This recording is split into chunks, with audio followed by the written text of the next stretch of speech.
আজ তোমাদের দেখাবো সিম্পল প্রেজেন্ট টেন্সের একটি পজিটিভ সেন্টেন্সকে কিভাবে নেগেটিভ করতে হয়। এবং তো সিম্পল প্রেজেন্ট টেন্সকে নেগেটিভ করার রুলস হচ্ছে সাবজেক্ট প্লাস ডু অথবা ডাজ, নট প্লাস অবজেক্ট। তো আমরা প্রথমেই দেখে নিই কোথায় ডু এবং কোথায় ডাজ বসবে। যেমনটা তোমরা স্ক্রিনে দেখতে পাচ্ছ, আই, উই, ইউ এবং দে, এদের পাশে ডু নট বসবে। ডাজ কোথায় বসবে?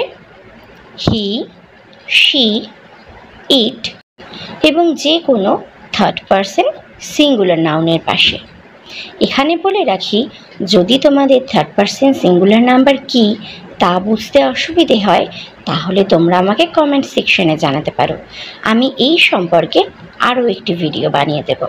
তাহলে আমরা দেখতে পেলাম ডু এবং ডাজ কোথায় বসে। আসো এবার কিছু উদাহরণ দেখে নিই, যাতে এই কনসেপ্টটা আমাদের ক্লিয়ার হয়ে যায়। প্রথম সেন্টেন্স হলো আই প্লে ফুটবল। তাহলে আমরা এর আগেই দেখেছি রুলসে ছিল আই, উই, ইউ এবং দে, এদের পাশে বসবে ডু নট। তাহলে এখানে আই আছে, তাহলে হবে I do not play football. The next sentence is we play football.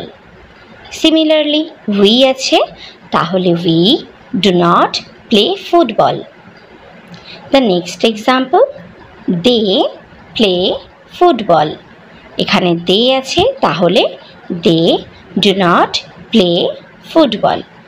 এবার তোমাদের কাজ হলো এমনই সিম্পল প্রেজেন্ট টেন্সের কিছু সেন্টেন্স নেওয়া এবং সেগুলোকে বারবার করে মুখে বলা। নেক্সট এক্সাম্পল দেখি, রাম প্লেজ ক্রিকেট।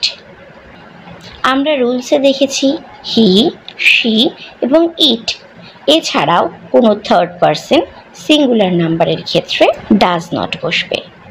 তাহলে এখানে দেখো রাম আছে, রাম হচ্ছে থার্ড পারসন এবং সিঙ্গুলার নাম্বার, মানে একাই আছে।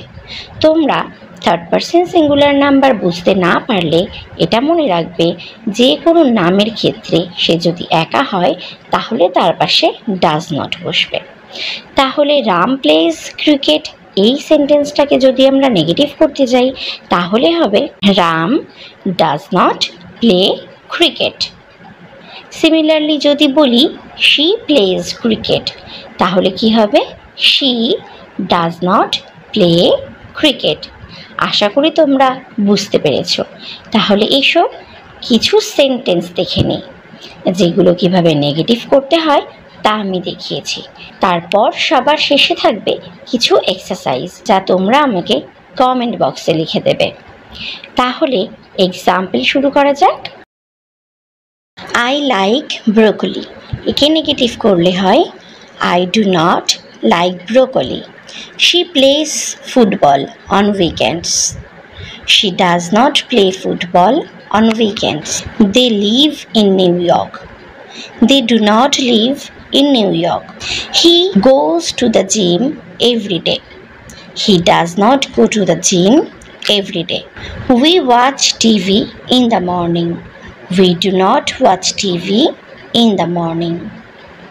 The cat sleeps on the couch. The cat does not sleep on the couch. You read books before bed. You do not read books before bed.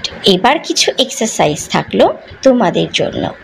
The first sentence, I dash make tea. You dash play football. Mamata dash cook. তো তোমরা সেন্টেন্সগুলোকে negative করে আমাকে comment সেকশনে জানাবে। আর negative sentence নিয়ে একটি paragraph আমি আগামী দিনে নিয়ে আসবো। তো ভিডিওটা অবশ্যই দেখো কিন্তু। Thanks for watching.